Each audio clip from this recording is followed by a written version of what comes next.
आता उन्हाळा सुरू झालेला आहे आणि शरीराला थंडावा मिळवण्यासाठी आपण काहीतरी पीत असतो, पण अगदी पौष्टिक आणि पारंपरिक असं पेय मी आज तुमच्यासाठी घेऊन आली आहे, ते म्हणजे नाचणीचं आंबील। नाचणी ही थंड असते आणि आपल्या हाडांच्या बळकटीसाठी सुद्धा खूप छान आहे आणि नाचणीचं आंबील हे बनवण्यासाठी पण खूप सोपं आहे आणि अगदी पटकन बनवून तयार होतं। चला मग आपण रेसिपीला सुरुवात करूया। इथे मी 1 ग्लास एवढं पाणी घेतलेलं आहे गरम करण्यासाठी, चवीनुसार मीठ घातलेलं आहे। पाण्याला आपल्याला उकळी आणायची आहे। इथे मी 2 चमचे एवढं नाचणीचं पीठ घेतलेलं आहे, त्यामध्ये मी थोडं पाणी घालणार आहे जेणेकरून याच्यामध्ये गुठळ्या राहणार नाही। व्यवस्थित अशा गुठळ्या मोडून घ्यायच्या आहे आपल्याला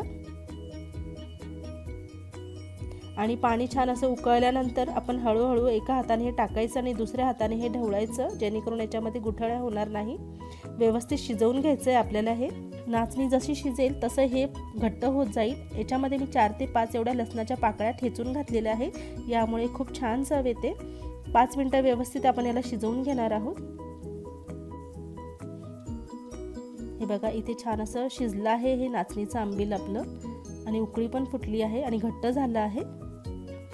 आता मी एका भांड्यामध्ये 1 कप एवढं मी ताक घेतलेलं आहे, त्याच्यामध्ये मी 1 चमचा एवढी जिरेपूड घातली आहे।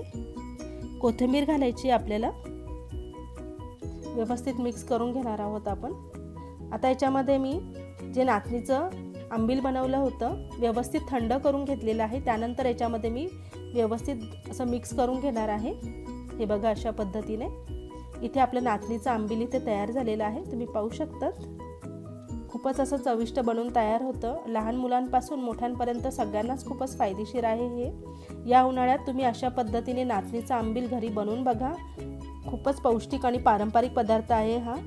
या रेसिपीला एक लाईक नक्की करा आणि जर तुम्हाला अशाच पौष्टिक आणि पारंपरिक रेसिपी बघायच्या असतील तर माझ्या चॅनलला सबस्क्राईब करायला अजिबात विसरू नका। पुन्हा एकदा भेटूया अशाच एका पारंपरिक आणि पौष्टिक रेसिपीसोबत। तोपर्यंत धन्यवाद।